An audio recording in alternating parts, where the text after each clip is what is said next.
Hey, everyone. Welcome to another episode of Hacks, Tips, and Tricks for Real Estate Agents. This is Hallie McCrory, Realtor Team Lead in San Angelo and Dallas, Texas. I'm known for selling.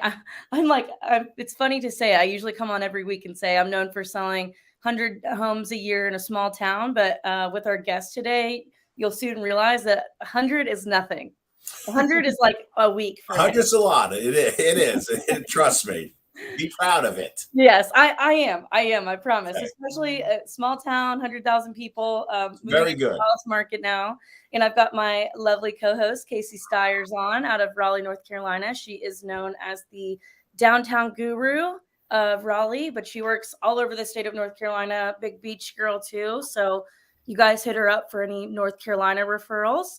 And I'm very excited to announce our guest today is John. Is it Scalia? Scalia will be easier. Scalia. Yes. Got it. Okay. Get that Italian in there. That's Sicilian. Yeah. So I'm really excited. I connected with John on Instagram after seeing that he is the #1 agent out of all of eXp Realty globally for not only for units sold, but for GCI as well. That is, out of 88,000 people in our company, that's insane. Yes. So after seeing his numbers, I decided to follow him on Instagram and, just see anything that he might be up to. And we connected and then ran into each other at Shareholder Summit. And I was like, I got to get you on the podcast. So you did 1,100, around 1,100 transactions. It ended up being about 900. 900. Yeah. Still for 2022, 900 deals. We'll get into that, but I'm like, how is that even possible? That's insane. It's a lot of work. It's a lot of paperwork. Every month, it's a lot to get a lot of deals closed. So yes.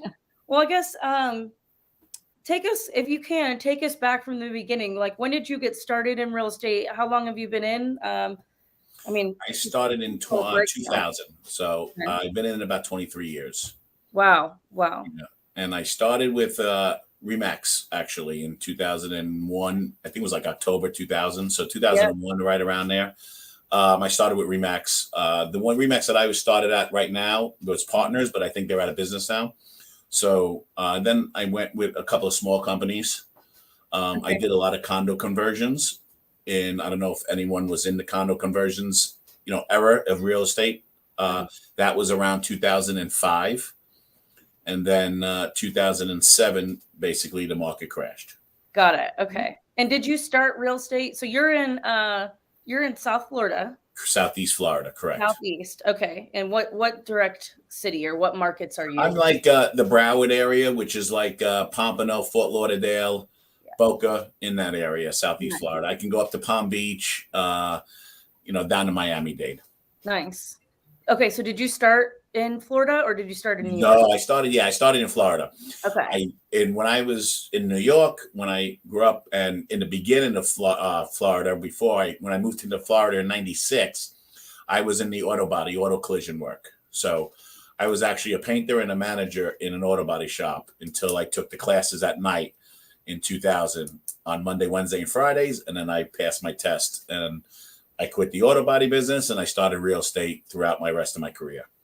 Nice. Okay. So you primarily focus on REO deals and bank foreclosures. Is that what you started out in as well? Or did you just learn residential first? Well, I did residential first. I did investments. And obviously I did the condo conversions. What that was a big company was buying, a whole complex, and then they would just sell them off individual. And then we did most of that in Orlando and Tampa areas. Okay. So, and then the market crash in 2007.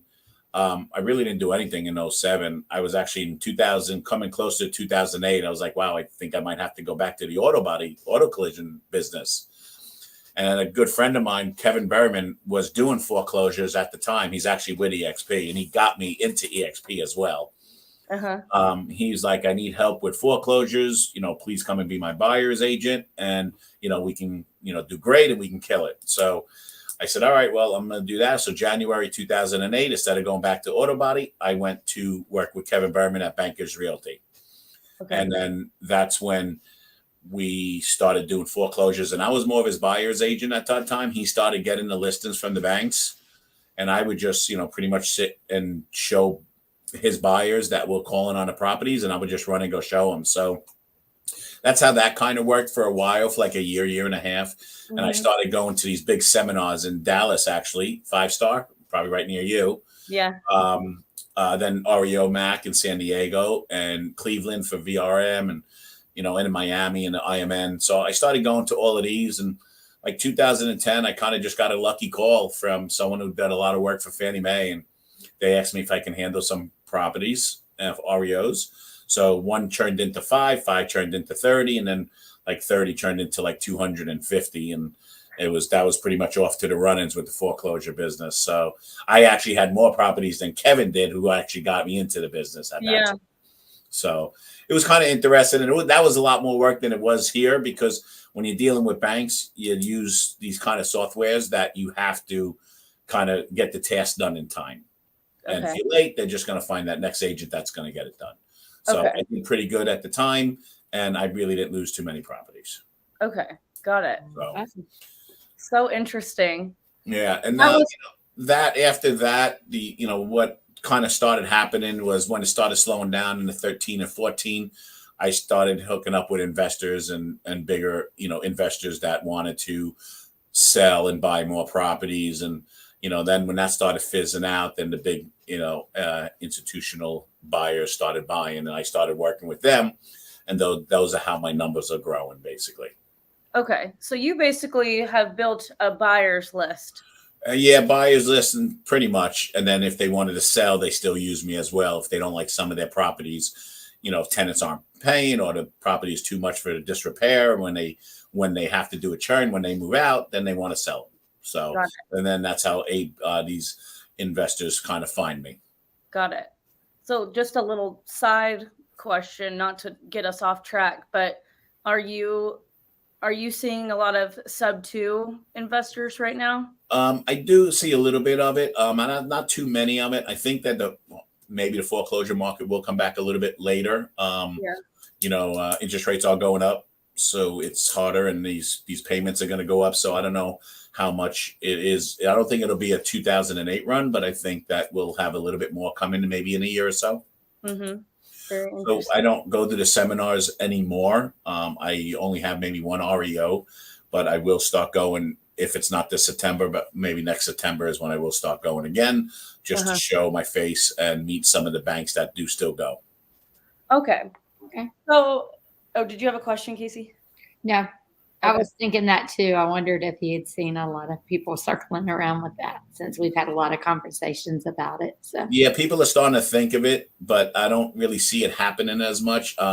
We are up from 17% to 22% in Florida for the foreclosures. Mm-hmm. So, but that's the whole state, mostly in Broward and Palm Beach. Broward, I think, is only up like 11%. So it's not where it's gonna affect everybody right now. So if you're a newer agent listening in and you're wondering what an REO transaction is, that means real estate owned. It means that a bank usually owns it. Yep. You have like a better definition, John? Nope, that was good. That's good. Foreclosure. Yep, same thing. Yeah. Yep. Bank owns it. They're going to try to do a short sale first. If that usually doesn't work, but sometimes they make it work. If it doesn't work, then they will start the foreclosure process. And it's called a cash for keys. You'll do a cash for keys. You'll get the tenant or the owner out, and then the bank you'll take pictures, change the locks, and then give the bank all the information with the pictures. Yeah, I'm doing my first one right now. Oh, nice! In Robert Lee, Texas. From what bank?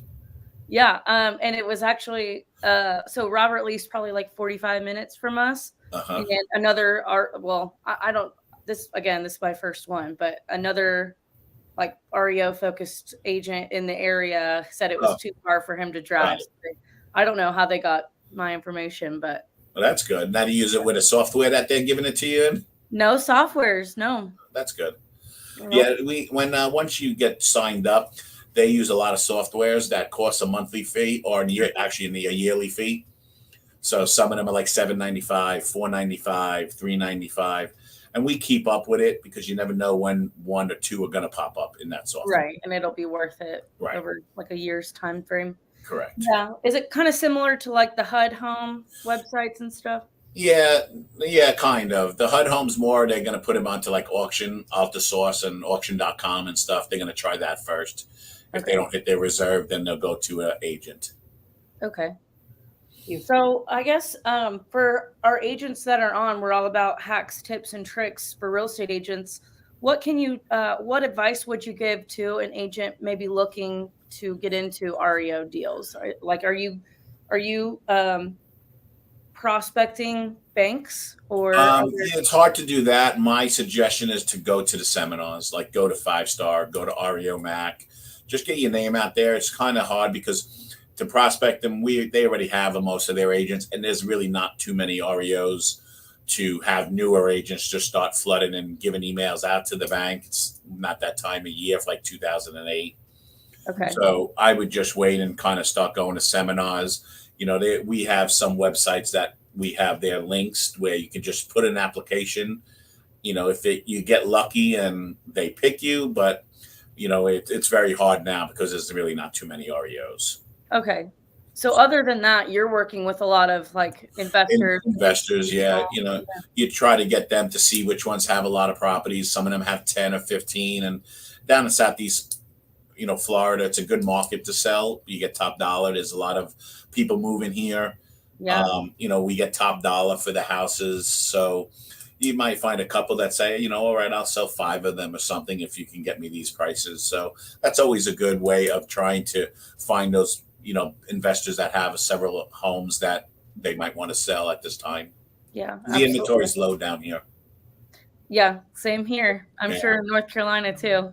Right. Yeah, it is. And it's we're like in the 3 best markets. Right. We haven't slowed down any.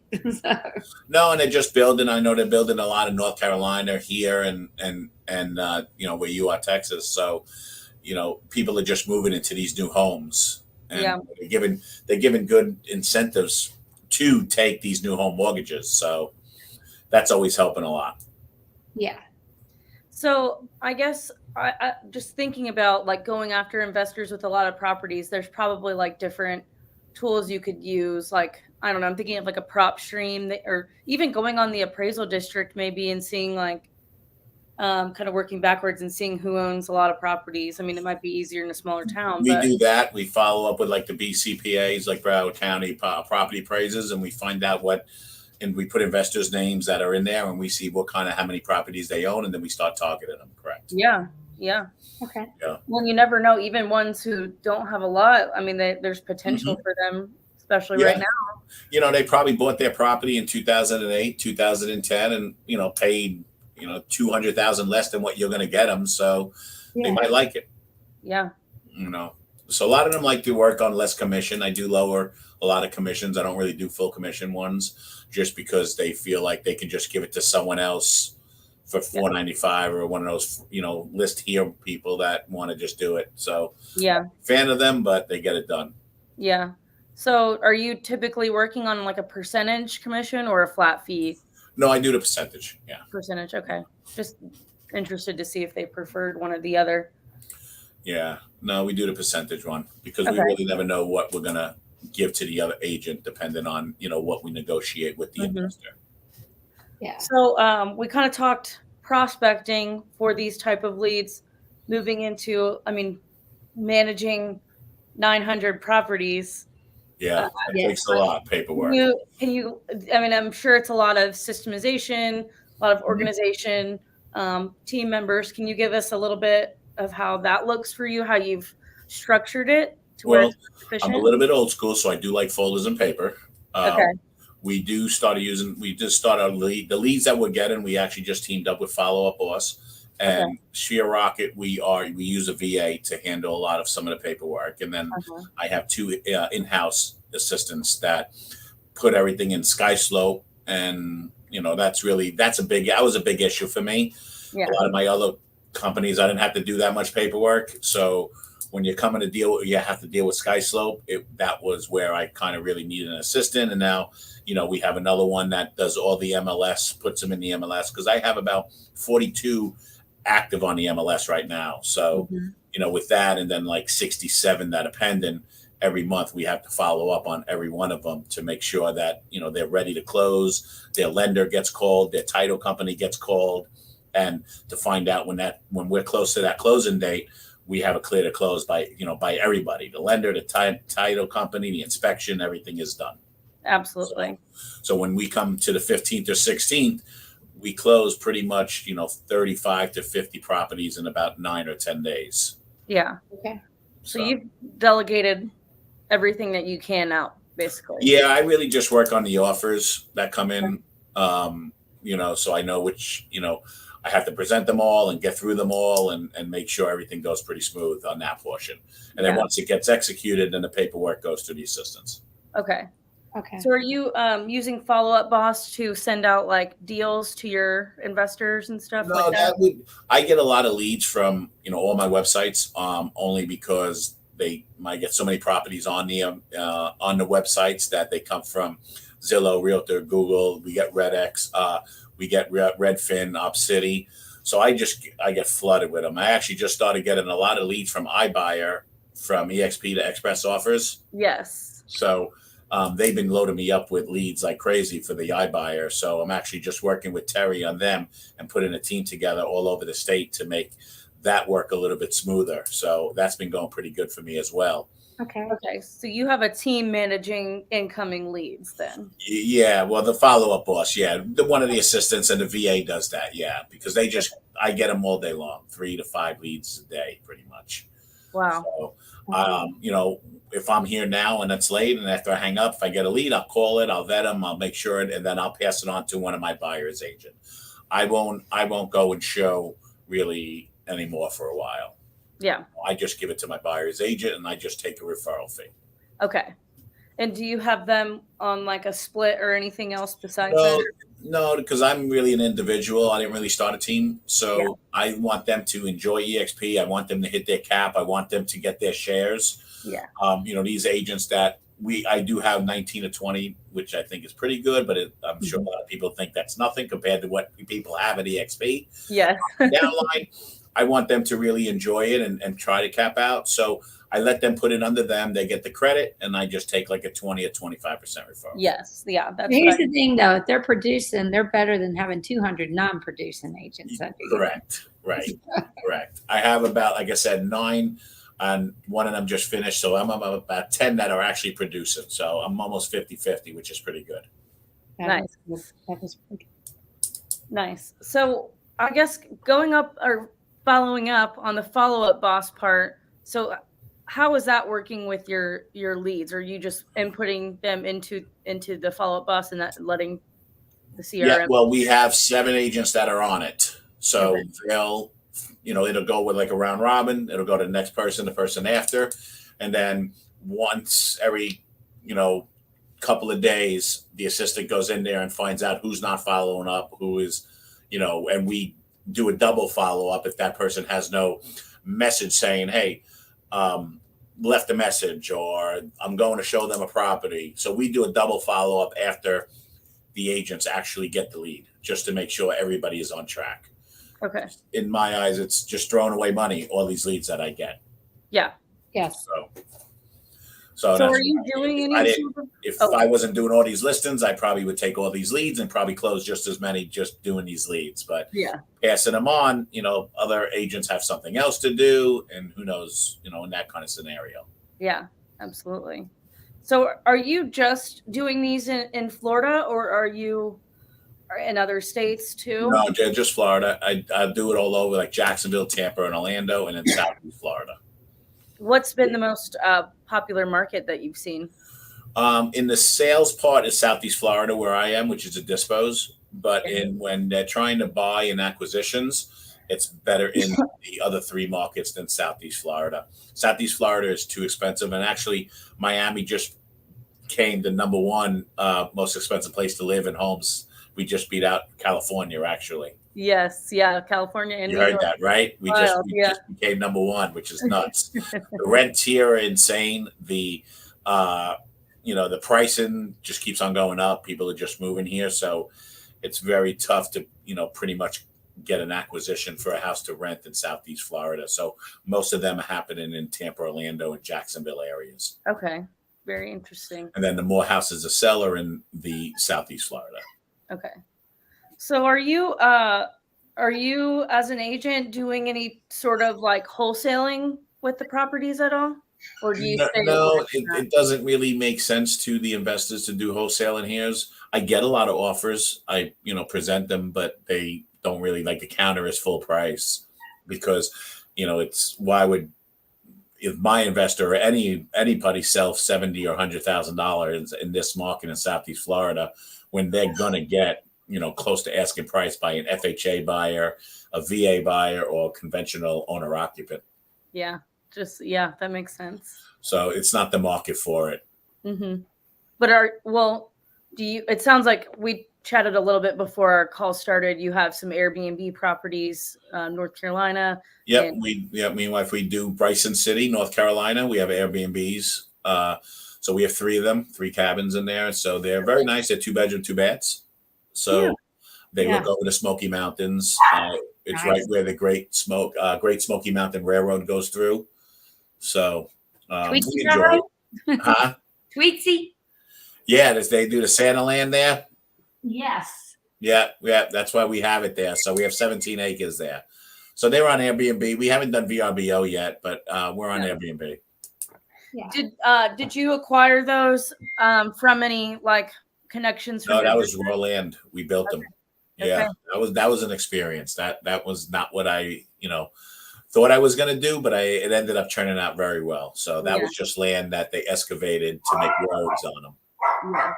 Okay, so you're not doing any investing in Florida then with any of these properties? No. I North did all of that back when the prices were low. Yeah. Yeah, I stay out of Florida for investing for now. So hopefully one day it will come back. Yeah. I don't know when, but it all depends on the market. Yeah. Well, at least it's good for your sellers. Yes, it's very good for my sellers. Yeah. And it's good for the investors to buy like in the Tampa, Orlando, and Jacksonville areas as well. Yeah. Absolutely. Yeah, that's my friend I was telling you about. She has is getting her license in Tampa, and she's works with her dad to buy investment properties and such. And it's been interesting to hear about. I think Texas is kind of following suit with how Florida's going. So yeah, a long time ago, I did have the duplex, triplexes, fourplexes. I bought them for $90,000, $100,000. Now they're worth $400,000 or $500,000. So I sold them all, but not where I wouldn't go buy it again for $500,000 or $600,000. Mm-hmm. Yeah, they were great when they were $150,000. I would buy them again, but I don't see that coming back at all for a while, if that. Yes. So we have a question from the audience. What role does technology play in your lead generation efforts in enhancing customer experience in real estate? We're really just with the follow-up, boss. We do the Instagram, we do the Facebook. A lot of my agents do more of the social media to get their kind of leads. My leads just come from where, when I put it on the MLS, it hits all the websites. So once it comes in, it goes right into KV Core and Follow-Up Boss, and then it gets generated to one of my other agents that will start to call him. Nice. Okay. So got it all set up. So I went to that little Follow-Up Boss happy hour, and I realized I have a brother with Down syndrome. This is the Down syndrome tattoo. It's a Follow-Up Boss too. Logo, and I was like, they're gonna think I literally love Follow-Up Boss so much. Yeah, that's funny. I was like, that's a Follow-Up Boss Limbo. That's great. I know. I was like, I've never used it in my life. Yeah. It's a lot easier than KV Core. So that's why they kind of liked it, to make everybody kind of everybody can understand it a lot easier. I've used it for, I guess, a year and a half now, and I like it a lot. Oh yeah, I forgot that you use it, Casey. Yeah, got me started on it, and it took me a minute to learn, but now that I've gotten used to it, the task and everything, it just kind of, when we send out the newsletter, it just makes life easier. So. Right, color coordinated, and it makes it a lot easier for everything. Yeah. So and all the leads go in through there, and whether it comes from Realtor.com, Zillow, it has a keyword that it catches when it goes to the email, and it just pops it right in there. Mm-hmm. So, and Redfin Op City. And then we do Red X as well. You know, we have a team that calls FISBOs and all of that to try to get listings. So with 900 closings a year, are you attending the closings or how? No. Yeah. I would run out of gas. No way. You're right. It'd be like 3 a day. Yeah, no, no, I don't really. The title companies we use, you have to have a good relationship. We use 4 of them. You know, we try to use our own. We pay for title insurance. So we use 4 of them, and they know how to close it. They don't need me there. They know that, you know, it's going to close. And if they have any questions, just to call me and we'll make it work. Whether it's a price reduction, a commission structure, or anything, we're not going to lose it when it's at the table.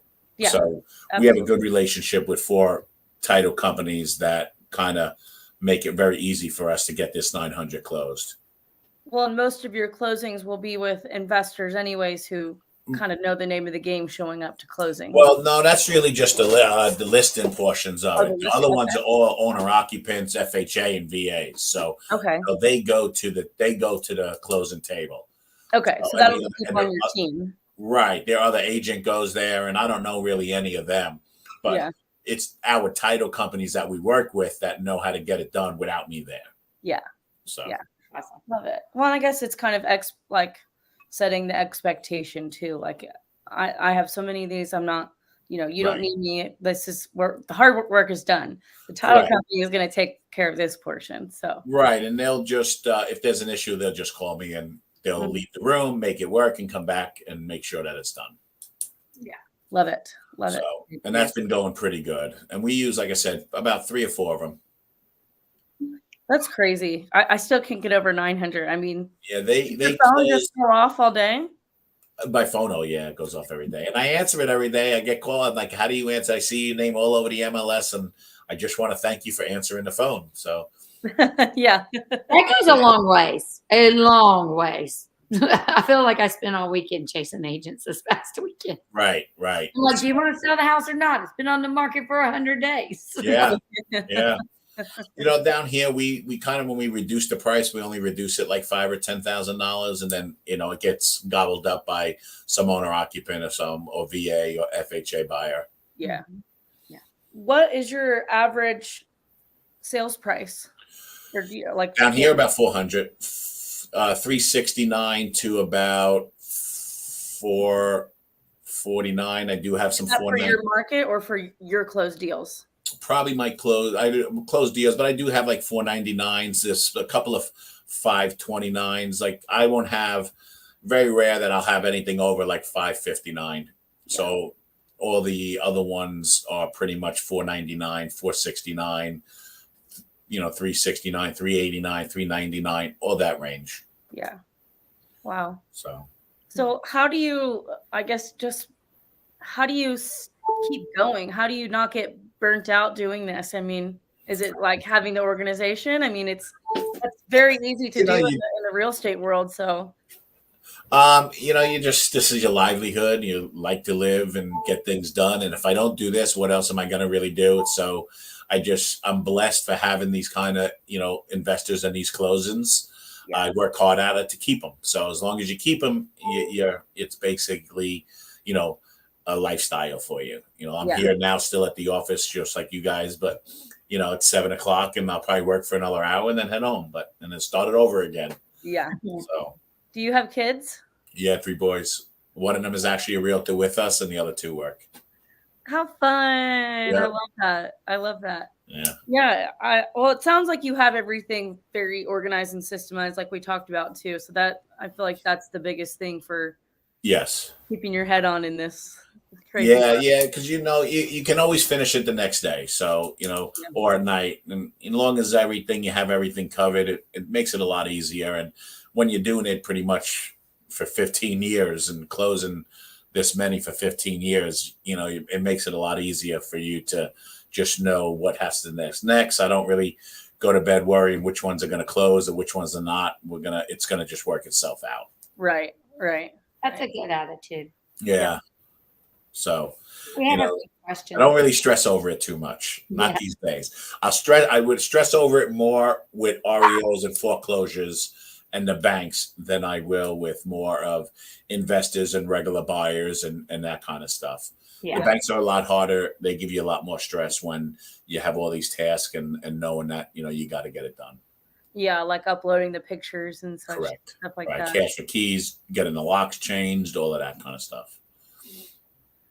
So we had someone ask, how do you juggle the family life with your business? My wife cooperates and said, "Lion doesn't mind me working so hard." That's one. And, she knows that I work hard. She works hard too. So we just kind of make it work, I guess. We go away on weekends. We go up to the cabins. My assistants know how to take care of things, but I like to work. So it makes it a lot easier. And, we don't really argue about things.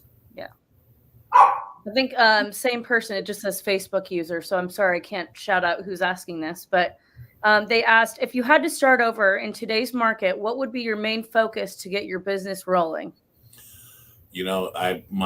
What I see is really social media, YouTube, all that kind of stuff to, in this kind of market. Back in the day when I started, there was none of that. It was the door knocking and the farm in the area and, begging people for listings. Now it's all the social media, YouTube.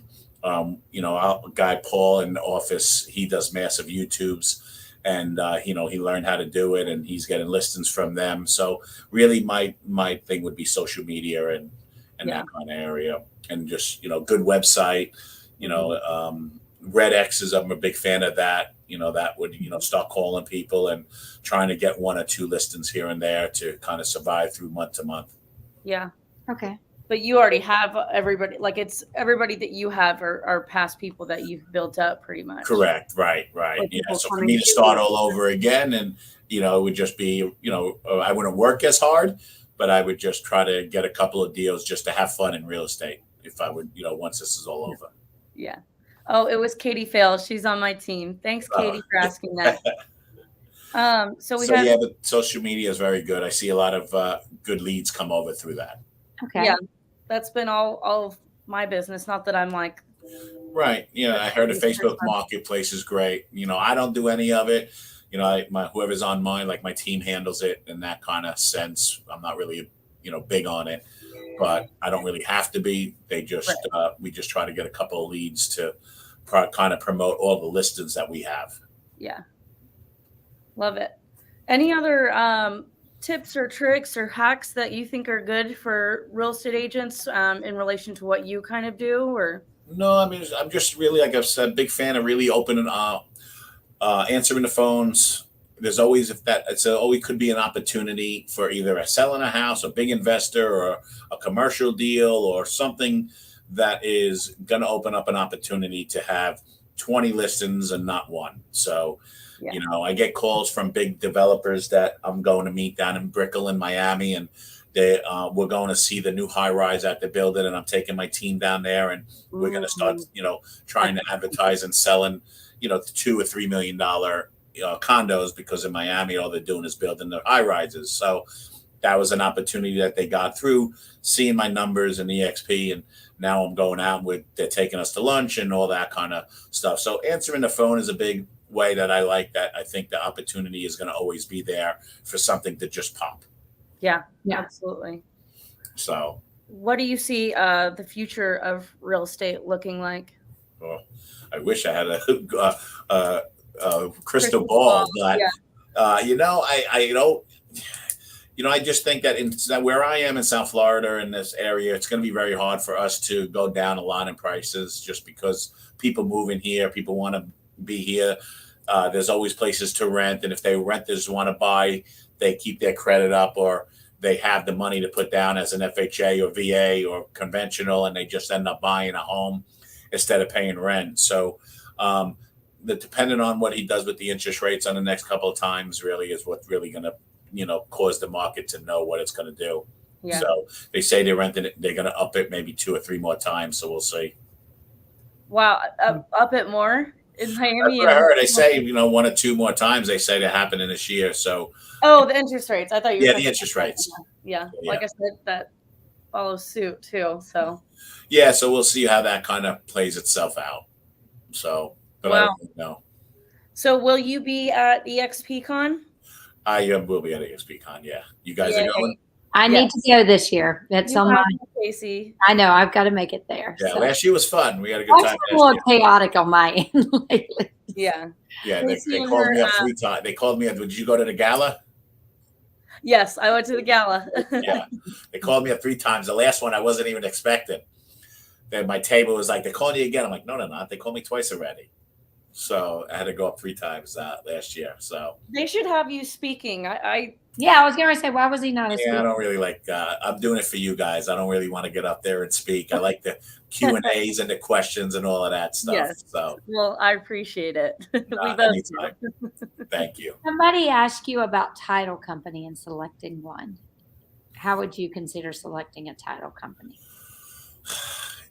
You got to give a shot to one that you kind of like, and you got to see how they go through the whole process. If they make sure that when it comes to it, they figure out a way to get it closed, and they don't really give you a hard time of questions of what are you going to do or how are we going to fix this, and if they end up calling like the cities, if there's a title issue, that's a good one to resolve that. If it's a permit, a lien, or title issue, they have this system that they end up doing it for you. That's a good one. Because if they just give you one with a title issue, then you have to call the city. You have to find out what's wrong with it and then call the seller to fix it. Yeah. Where a couple of good title companies will actually do that. They'll do it for you. Oh yeah, I'm like that's on them. Yes, correct. I don't. We don't have the time for that. That's not we actually do a lot of it. We had over 120 title issues that my team and I resolved to help title companies close these deals. So it took us 9 months to resolve a lot of title issues, because when you have that many properties, the cities love giving it issue for unparked car, unregistered car. Grass is too high. The driveway is not paved. The roof is not clean. So you get a lot of title. You get a lot of city violations on these kind of properties when you own a lot of them. Mm-hmm. And then when they come to the table, the title company says this is what has to be done. So we have a team that gets out there, make sure that it gets cleaned, grass gets cut. So when we get to the table, we already cleared those violations. Got it. So we had a lot that stalled us a lot. So it took us 9 months to really get it down to maybe we have like 6 houses that have violations on it compared to over 200 of them. Yeah. Well, I'm sure now like different questions to ask up front too to avoid. Yeah, and a lot of it's funny because a lot of cities know me. So once they see me calling, they're like, all right, what is it? What do you need? And they find out what we have to do and we get it done quick. So I became friends with a lot of city inspectors, supervisors in our cities to, kind of work with me pretty easy. Yeah. That's a good hack right there. Yeah. That is. So with the city inspectors and those type of people. Yes. Become friends with them, be nice to them, and try to get what they need done on the properties. My husband's a builder and he says the same thing. Yeah. Yeah. It's He's great. like, I hate sucking up to people, but I will always suck up to them. You have to, because without them, they're going to just keep you in the loom to not close that deal. Yeah, absolutely. So, as long as you suck up to them, be nice to them, and try to fix what they need fixed, then you're good. Yes. You're good to go. Are you running into a lot of scammers? We get a lot of scammers and we get a lot of squatters. Oh, gosh. Well, tell me about the scammers first, and then we'll go to the well, the scammers, what they do is it's hard to catch them. They just they put tenants in a house that is for sale by going in finding out the lockbox code, putting a tenant in there. So when our realtor goes shows it, they're like, someone's living there. I'm like, no, it's not. It's vacant. They're like, no, someone's living there. So you get some brave ones that actually knock and say that someone says, I just rented the house, so we know that's a problem. And then the maintenance team would go down there and call the cops, and next thing you know, they got scammed because they wire $9,000 to someone that doesn't answer the phone. And they say, all right, well, let me call them. And they call the number and it's disconnected. So down in Southeast Florida, scammers are when people are just going into renting the house that is vacant. Yeah. And, I don't know why someone would say, hey, you can move in right now. Just, wire me or Zelle me $6,500 right there. It's a scam. Right. Yeah. So you're not getting, there's no background check. There's no nothing. And you're wiring someone and selling someone money to move in, something's up. Yeah. So, that's what's happening with the scammers. And then obviously the squatters, they just go in. We had one in Lauderhill. We got a call last night, the night before, like 11 o'clock, and the maintenance team's there with the cops, helicopters.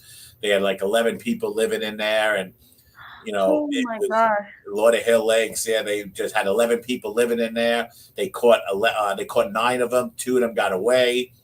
They had little kids in there. It was a big mess. So it gets the squatters are, we got lucky out of a bunch of homes that I'm selling. We probably only had about 10 or 15 of them, but we had a bad one last night. Yes. So, Wow.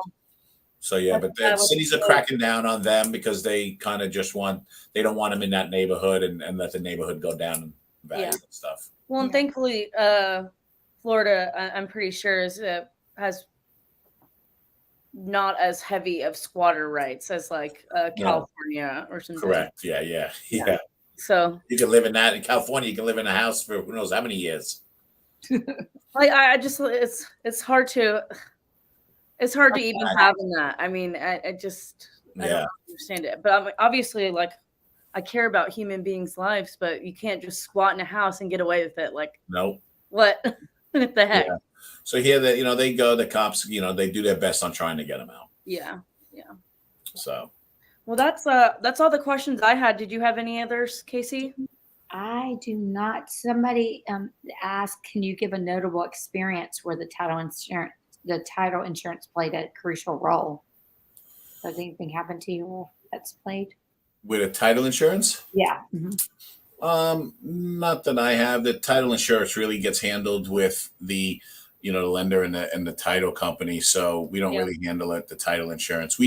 I'll sell it sometimes if we use our title companies, we will pay for it it gives them a little bit help, like an FHA buyer, but that's really it. I don't really handle too much with the title insurance. Okay. Yeah. Actually, I do have a question for you.